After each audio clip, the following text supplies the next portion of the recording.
Hi, good morning, everyone. Welcome back to the series of all about English.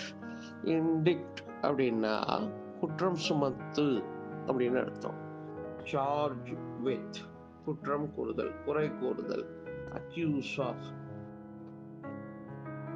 அரைன் for அப்படின்னு கொடுத்துருக்காங்க. இப்போ அதுக்கு எதிர்ப்பதம் antonyms என்னன்னா அக்வைட். அக்விட்னா என்னன்னா விடுதலை செய், இந்த சார்ஜ்ல இருந்தெல்லாம் விடுவி என்று அர்த்தம். அப்ப இன்டிக்ட்னா என்ன, சார்ஜ் பண்ணு, குற்றம் சுமத்து என்று அர்த்தம். It is a verb. இது இப்ப யூசேஜ் என்ன காமிச்சிருக்காங்க நமக்கு அப்படின்னா, his former manager was indicted for fraud, being fraud or fraudulent இப்படி இருக்கணும்.